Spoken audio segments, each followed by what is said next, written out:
Hello, my name is Inji Ali.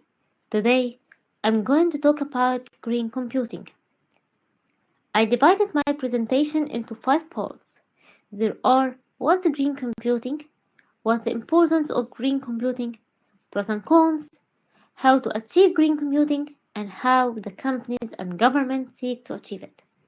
Now, let's move to the first part of my talk, which is about what's green computing. Firstly, it's about practices and technologies for manufacturing, using, disposing of computing and networking hardware. Secondly, it can be also defined as any form of energy efficient computing that include using renewable source for electricity and lowering greenhouse gas. Thirdly, it's known as green technology. That means you use your device in eco-friendly way. Fourthly, it's the practice of maximizing energy efficiency and minimizing environmental impact by a lot of techniques. Finally, we can say that green computing must deliver the most work for the least energy and typically measured by performance per watt. Let's leave that and turn to the start of green computing. The concept of green computing started by Energy Star Program in 1992 by United States Environmental Protection Agency. Now, we will talk about the importance of green computing with Isra Nabil. Now I will talk about the importance of green computing. There are four main importance.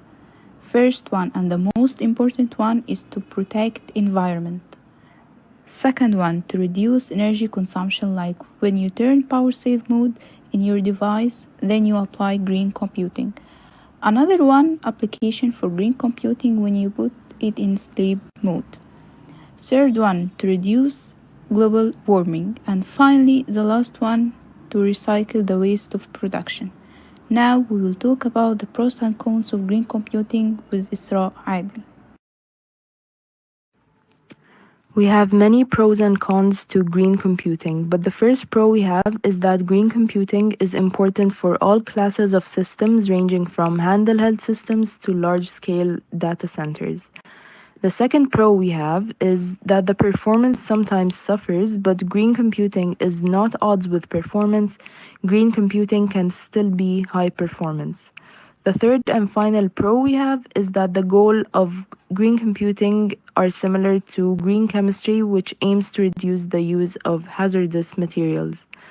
Now, on to the cons of green computing. The first con we have is that it takes a lot of time and research, and in addition, it has high cost. The second con we have is that it is difficult to find experts who have well knowledge, and if you do find them, they need a lot of money. The third and final con we have is that green IT is a new field of science, so it will change rapidly and it will need regular maintenance, so a lot of money and effort. And now we will talk about how to achieve green computing with Aitan Muhammad. And right now we'll be speaking about how to achieve the green computing. And here is the following list of ways to achieve the energy efficiency. The first thing is that we need to install building environment systems that are energy efficient. And also we need to install overhead lighting with low energy consumption.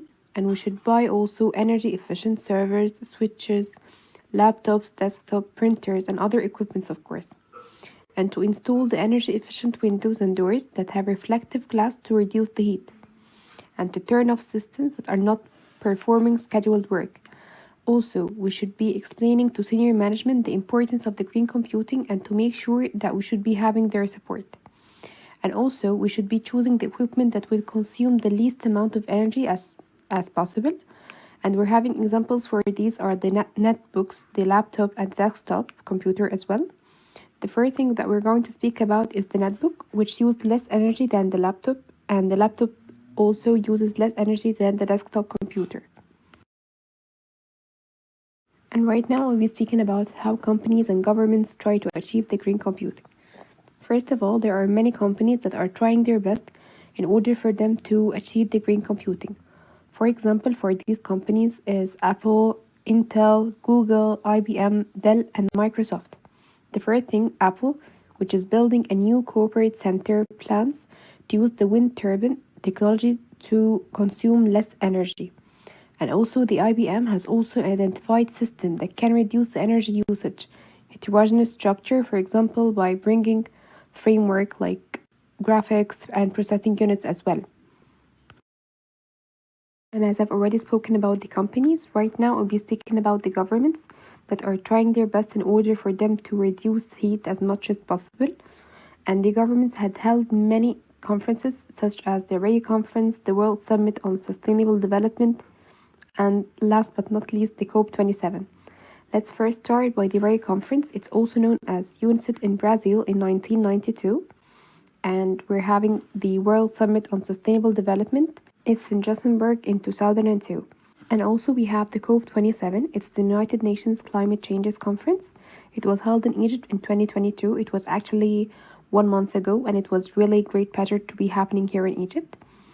And finally, thank you so much for your time and for your attention. And I do really appreciate your precious time by listening to this topic that is very important, and everyone should be listening to it, and everyone should be trying their best in order for them to reduce the heat and to be trying their best to use the green computing. Thank you so much for listening.